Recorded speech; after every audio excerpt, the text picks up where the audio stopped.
Welcome back. Now what we're going to do here in this video is we're going to walk through a process start to finish. And instead of starting with a client this time, we're going to start from inside of our account. So we're going to come to our Zoom account and we're going to go and click on this area that says My Account, assuming that we are already logged in. So we're going to click on My Account. What we're now going to do is we're going to go to our Meetings area. And it's from there that we can schedule a new meeting. So we're then going to click on Schedule a New Meeting. When we click on Schedule a New Meeting, we are going to give our new meeting a name. And we are going to set a time. We're going to consider the duration of our meeting. We're going to determine that this meeting is not going to be recurring. So this is going to be one time, so we're going to leave this unticked. We are not going to require registration. We just want people to be able to click the link and join the webinar. And so because of that, we don't want to require a password. We don't want to give our attendees anything more to do other than to come. Now in terms of video, what we want to happen is we want our video to be turned on when we enter. So we're going to turn this on. However, we don't want our participants to have their video turned on as they enter, so we're not going to do that by default. The default setting for audio is to have both computer audio and telephone. We're going to leave that as is. We do want our attendees to be able to join before we get there, if that is necessary. So we're going to click on Enable Join Before Host. We also want to mute the participants upon entry. Depending on when they come in, we want to make sure that they do not disrupt the meeting or the webinar. We're going to enable the waiting room for those who come. And we're going to leave this unticked. The default setting is not to have individuals to be authenticated.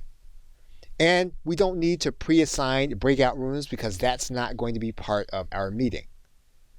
Now in terms of recording, we are going to record the meeting automatically. In this case, what we want to do is to record it on our local computer. Now, once we've done that, we're then going to click Save. Now, if we did use any of these calendars, we would add this to our calendar. However, we're going to skip this part and we're going to move forward. Now, what we now have is we now have a URL and an invitation in order to give people to attend the meeting. So what we're going to do here is we're going to copy this URL. And we're going to pass this on to all of the potential attendees that we want to come to the meeting. Now, one thing that Zoom gives us the ability to do is to convert this meeting to a webinar by using this link at the bottom of that is, if we have webinars attached to our account. And we're going to go ahead and do this part. We're going to convert this meeting to a webinar. I'm going to click Convert. Now, you'll notice that we have more options available to us. For example, we can do polls and Q&A on our webinar when we cannot do them inside of the meeting. We can also brand this particular part of our webinar.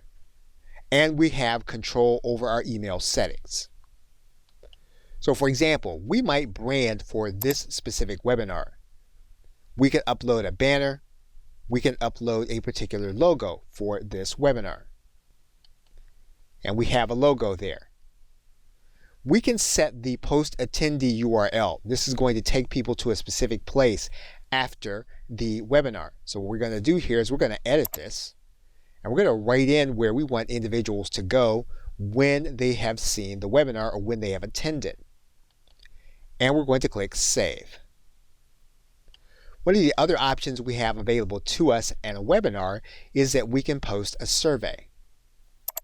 And if we already have an existing survey in place, we can put that survey here in this area. Now, once we have the webinar set, what we can do is we can click Start this webinar. That's going to open up our Zoom meeting portal. We are now going to join the meeting. And it's from this panel that we can launch our Q&A, our polls, and we can engage in chat with any of the individuals that are going to be on our call. We can share our screen in the meeting, or we can use the whiteboard given to us by Zoom if we want to demonstrate something specific. When we do that, we are sharing our whiteboard with everyone who is on the call. Once we've completed the screen sharing, what we're going to do is click Stop Share. That's going to bring us back to this Zoom room, and we're back in the default setting. What we can do now, of course, is we can end our meeting. We can end the meeting for everyone. And what's going to happen now is that our meeting is going to be converted to our hard drive. Now, we're not saving this to the cloud. We are saving this to our hard drive. So we are going to have to work through a conversion process. We could click Stop Converting if we wanted to. However, we do want this to be recorded, and we do want this to be archived on our hard drive. We are prompted then as to where we want to save this recording. Now, when we go to the directory, we're going to see an MP4 file, we're going to see an M3U file, and we're going to see an M4A file. Obviously, the one that we're going to use is going to be the MP4 file. Now, Zoom will save, because we designated it to do this, audio-only files in a specific area.